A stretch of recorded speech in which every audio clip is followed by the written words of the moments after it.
Greenland. Icy, isolated, untamed, just north of the middle of nowhere. It's a place that rarely made headlines until the world's most famous property developer decided he wanted to buy it. We need Greenland for national security and even international security. And I think we're going to get it. One way or the other, we're going to get it. Rich in critical minerals and strategically situated, the icy island has become hot property. We can't ignore Russian and Chinese encroachment in Greenland. We have to do more. But while its capital is closer to New York than Copenhagen, the world's biggest island is part of the Kingdom of Denmark, and the Danes have made it clear it's not for sale. Let me put it in words you might understand. Mr. Trump, fuck off. But to Greenlanders, the threat is very real. People worry that the American military is here next week. You wake up in the morning and they're just here. That's a scary thought. Trump, fuck off! Greenland is not and will never be for sale, and that's how it's going to be forever.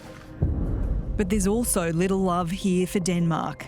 We were formerly a colony, and things happened during that period of time and that were not very pleasant for the Danish state in a modern light.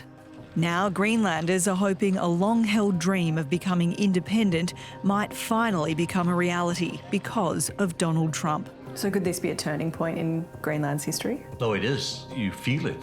When you walk in the street and you talk to people, it's different now. I've come to Greenland to find out why Donald Trump wants this place, how Greenlanders feel about being in his sights, and whether they might be open to a deal of their own.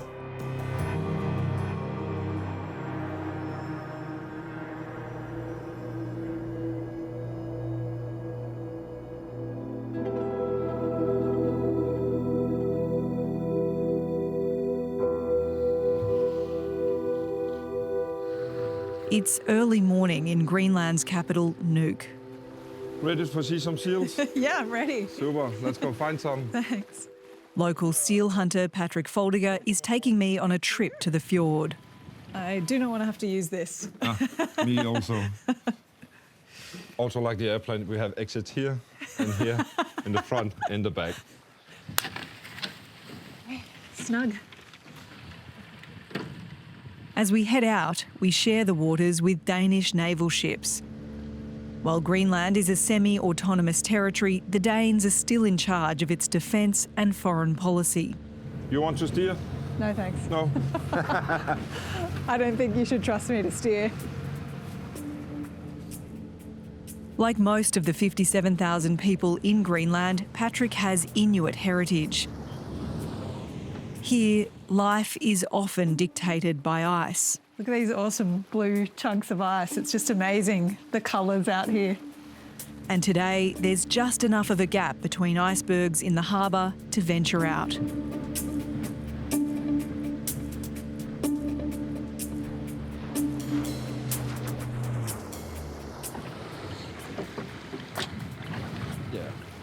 This afternoon, Patrick's hunting for seal.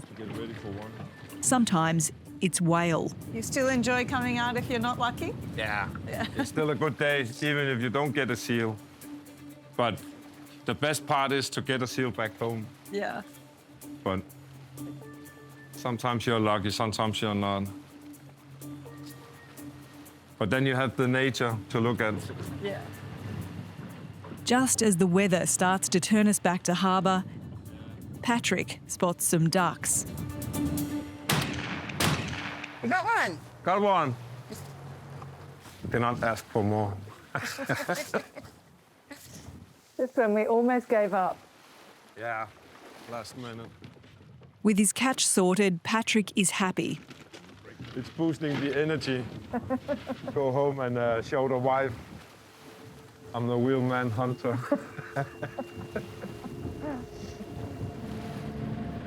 But lately, even hunters in Greenland have felt like the hunted. Can you remember the first time that you heard that Donald Trump wanted to buy Greenland? How did you feel? How did you react? Bit of shock to find out a guy telling about he wants to buy us. Like we had a sign for sale not even talk to the Greenlandic people. A little scary also because, you know, it's Americans, they can be a little from the movies. Yeah, I think we will fight hard for our own country. It's our land and go away. Why do you think Donald Trump wants Greenland? I think it's for the minerals. He wants all the minerals we have.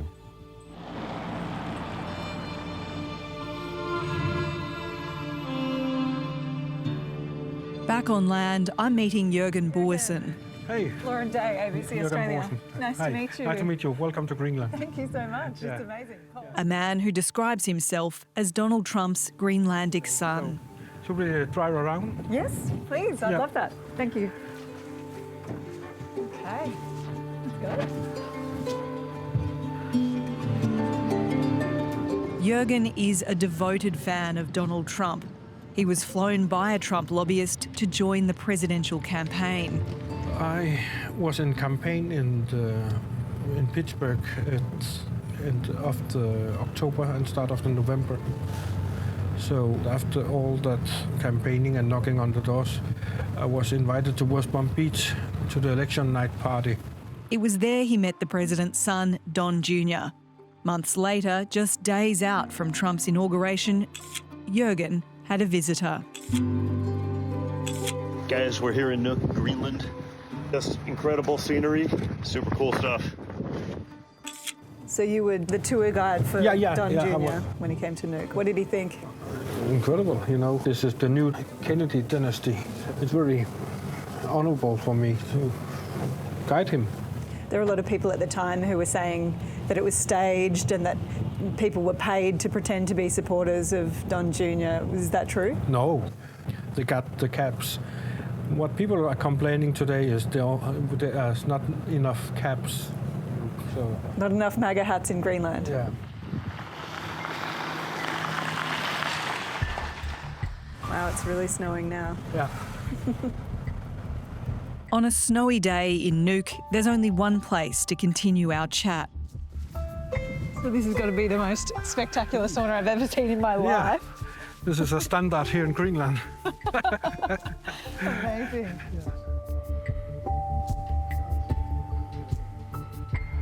What do you think Donald Trump would think of a view like this? I think he will realize he has not money enough to buy this view. It's priceless. It's priceless.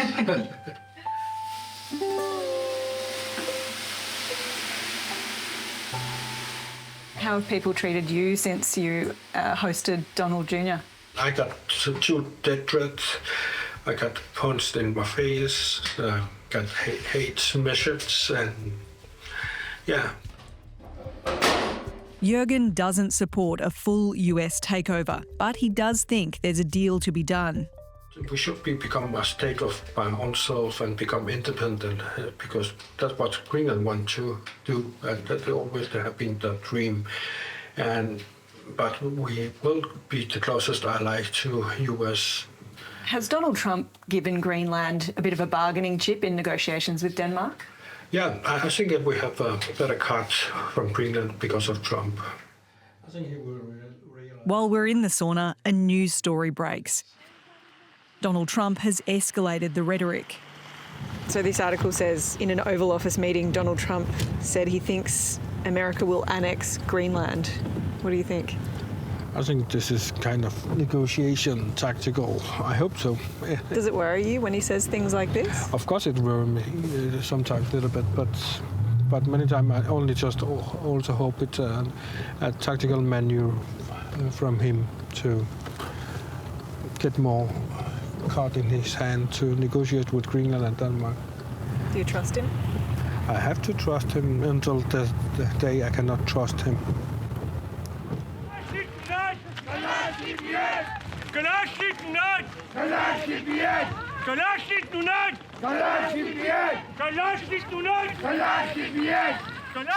Well, Donald Trump's comments have clearly struck a chord here. There's only about 18,000 people in Nuuk, and it feels like they're all at this protest. And there's a lot of anger, a lot of frustration, but also a lot of defiance that this place is not for sale.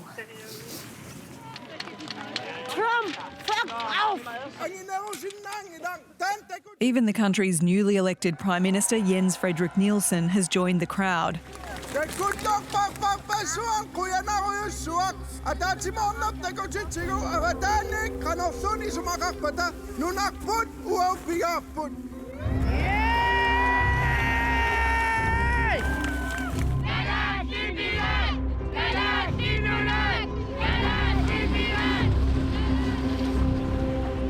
The Prime Minister is starting his term in the midst of a geopolitical storm. What's it been like seeing some of the comments that Donald Trump's made about Greenland? He'd made a lot, but from my point of view, the most important thing is to signal that Greenland is not and will never be for sale. Greenland is for Greenlanders. And that's how it is, and that's how it's going to be forever. Are you open to some kind of deal, a free association agreement? No. Right now, I think we stand together with the message. Any decision about Greenland will be made in Greenland. Polls consistently show the vast majority of Greenlanders want total independence from the Danes. The catch is how to pay for it, with half of their budget provided by Denmark. There's no easy solution for Greenlanders.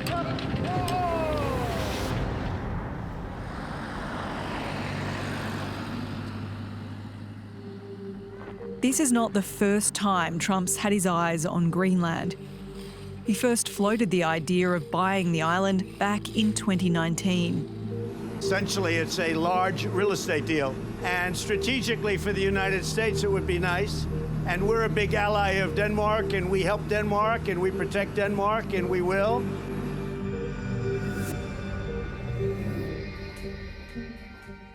Naaja Nathanielsen is Greenland's Minister for Mineral Resources.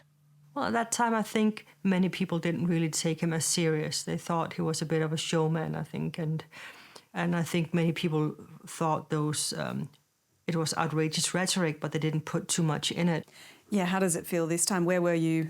I was at home preparing for Christmas Eve in Greenland, which is 24th, and I instantly got this feeling this is much more serious. What has the mood been like among Greenlandic politicians? It didn't take long for us all to realize this was a completely new situation that really required all hands on deck, and that we should take this serious and figure out where were we standing on this, and what about the Danish state, and how widely spread was this idea in Washington.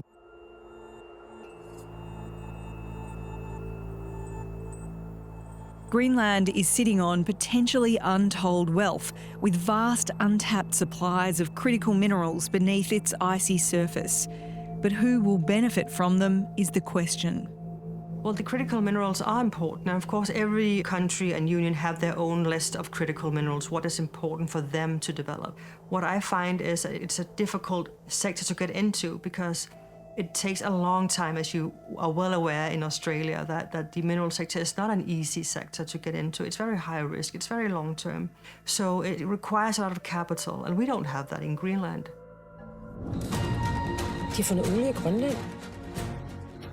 The contest for control of these minerals and their potential to fund Greenland's independence was a key storyline in the Danish smash hit Jorgen.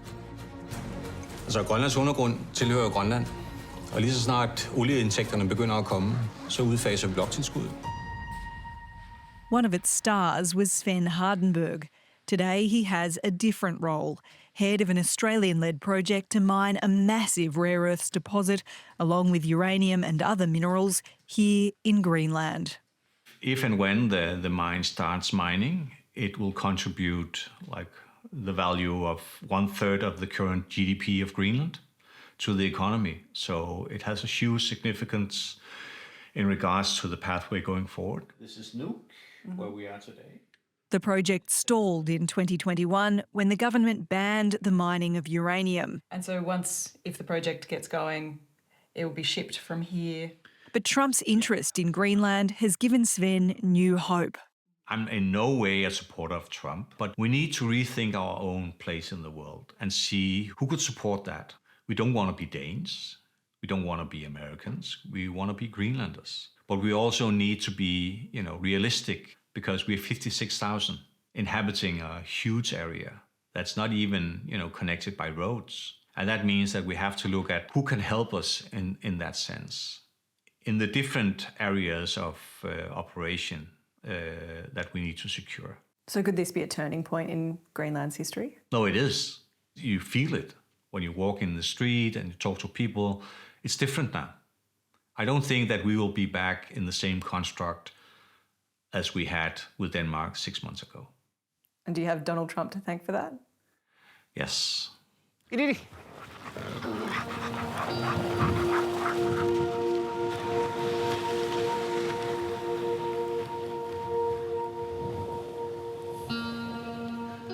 Over 500 kilometres north of Nuuk is the town Ilulissat, known for its glaciers and tourism.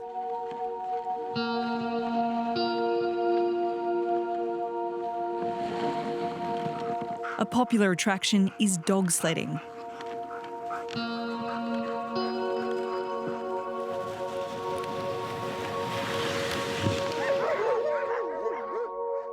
Dog trainer Nivi is preparing for another day on the snow. Do they eat a lot? Yeah. So in a way, is Donald Trump putting pressure on Denmark? Yeah, because he's also giving us the bravery to stand up for ourselves. What Donald Trump said, as much as I dislike all this, I see a movement in Greenland of us realizing and knowing our worth and demanding the respect. But even here in the Arctic wilderness, there's a deep fear about what Donald Trump may do. I see people worry. I see people, and they say they worry that the American military is here next week. You wake up in the morning and they're just here. That's a scary thought.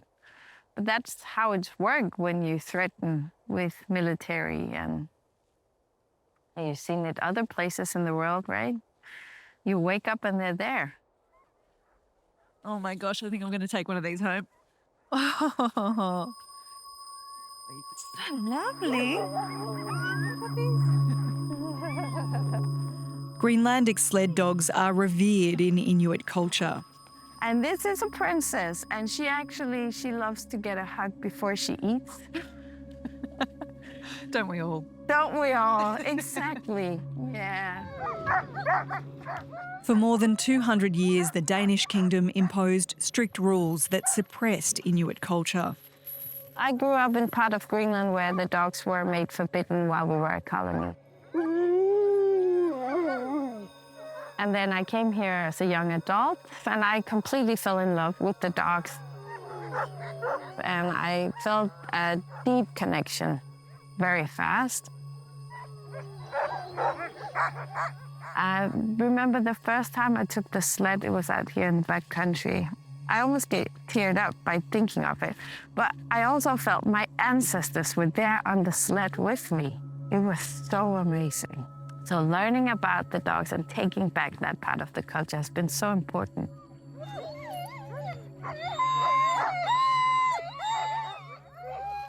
Nivi has also taken back her language as an adult.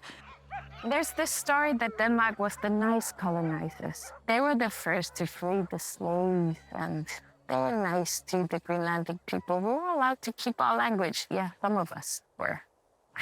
And some of us were not allowed to have children. And some of us were taken away and shipped off to Denmark. My grandmother was shipped off to Denmark when she was 14 years old to become Danish. So that's part of the story that they really need to recognize. And you can't turn back time and change whatever has been done to us, but you can at least acknowledge it and say, yeah, that was really not good, and we're sorry about that. Nivi is not alone. For many Greenlanders, the wounds of colonisation are still fresh. King Christian of Denmark and his queen get a royal welcome as they arrive at Gotthard for a visit to Denmark's largest overseas possession. Eskimo specialties are the order of the day as gifts to their majesties. Things happened during that period of time, I think, are not very pleasant for the Danish state in a modern light.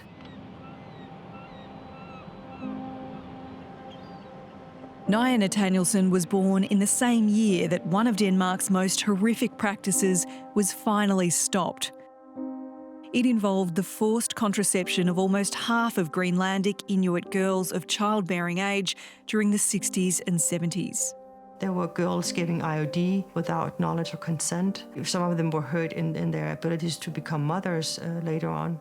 It shows a picture of a colonizer that did not view the Greenlandic populations as equals.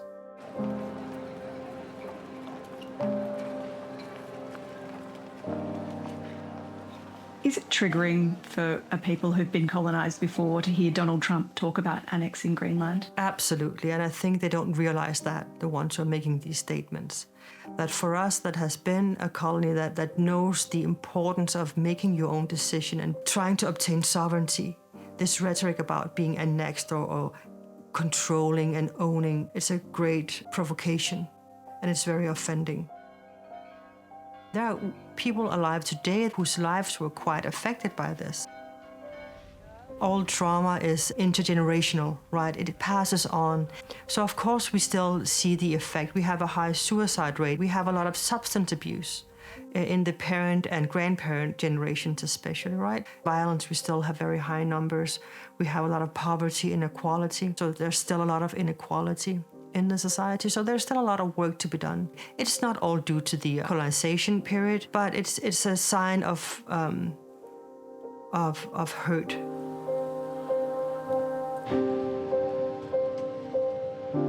In the bone-chilling cold, that inequality is clear to see. In Nuuk, there's a constant demand to find shelter for the city's ever-growing homeless population.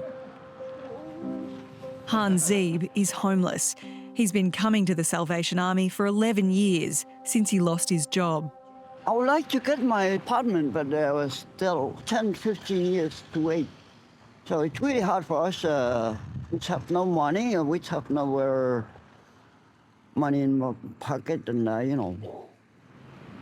But he's not swayed by Donald Trump's offer of a better life for Greenlanders like him. We've been colonized for many years, so we don't want to be colonized anymore.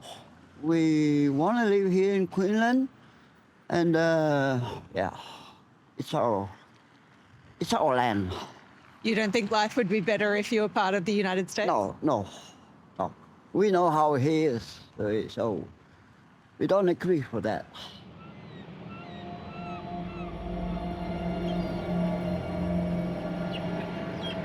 We have to have Greenland. It's not a question of, do you think we can do without it? We can. If you look at Greenland right now, if you look at the waterways, you have Chinese and Russian ships all over the place. Greenland is strategically placed for military security, and that sparked interest from the superpowers. But it's the US which has established a defence base on the north of the island. And in a deeply provocative act, Donald Trump sent his vice president there. We have no other option. We need to take a significant position in Greenland to keep the people here safe, but to keep our own country safe too. I'm just wondering if you can explain, why is Greenland so important to the US in a military sense? Well, we are geographically placed where we are, right? We cannot change that. And therefore, that area, most northern part of Greenland, has been very important to American military. So we have played a part both in terms of radar and the aircraft operations, and also our waters are important military. So I think being where we are, positions between the States and Russia, gives you everything you need to know. And also the Northwest Passage is opening more up due to the climate crisis, and therefore also of interest, for instance, for China. So I think we understand why they have these concerns, and this is really an open door for us. We are open to discussing military installations or other in Greenland, besides the base they already have.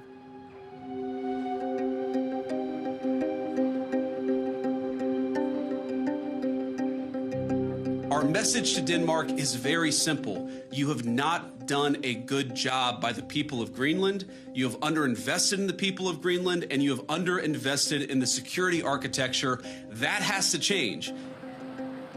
Here in Denmark's capital, Copenhagen, there's been shock, confusion, even anger at America's obsession with buying or annexing Greenland.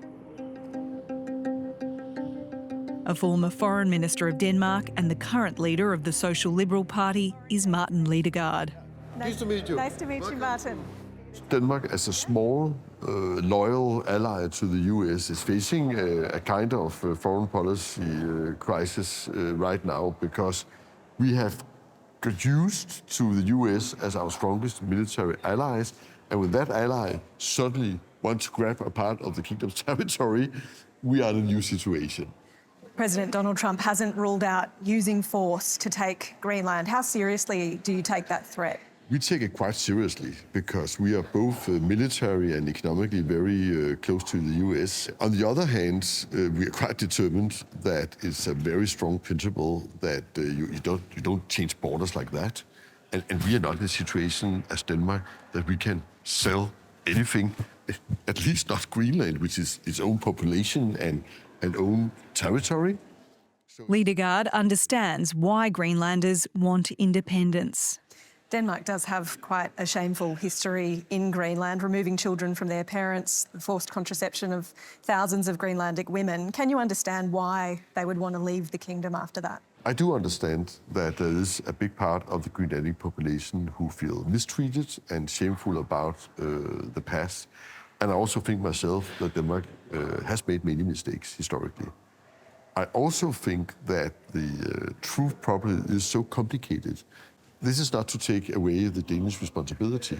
We should carry that, and probably also more open than we do today.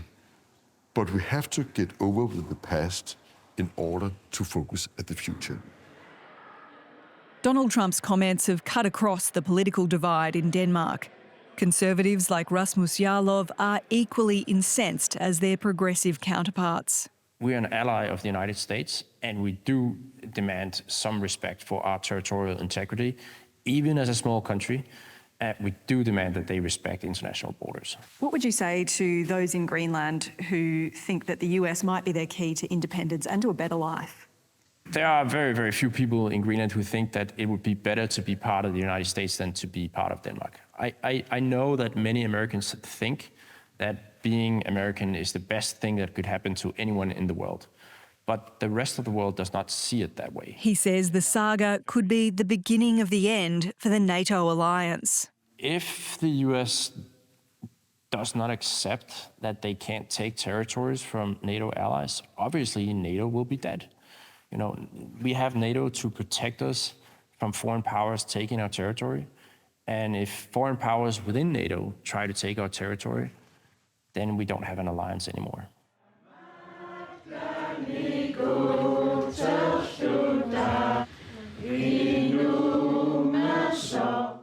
Back in Nuuk, Patrick and his family are celebrating his son's 10th birthday with a kafamik, a traditional Greenlandic get-together.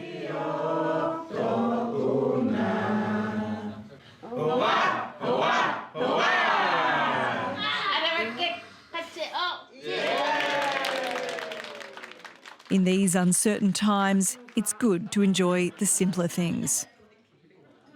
On the menu... This is the bird that we got yesterday? That's the bird we got yesterday. Fantastic. The duck, now transformed into a tasty stew by his mother-in-law. It's beautiful. She's a good cook. Yeah. I'm really glad she wants to make it. Yeah. It's very good. Yeah. We Does like it taste even better because you know you caught it yourself? Yeah, of course.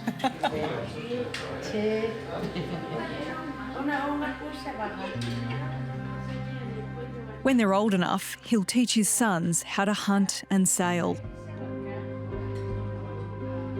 He hopes Donald Trump will have long forgotten about Greenland by then. Yay! Donald Trump said America's going to get Greenland one way or the other. Will he? I hope not. I hope we will be our own, either independent in the long term and still with Denmark. I hope for a better future for them. You think that a lot when you have kids. So it's very important to know that I'm going to be fine.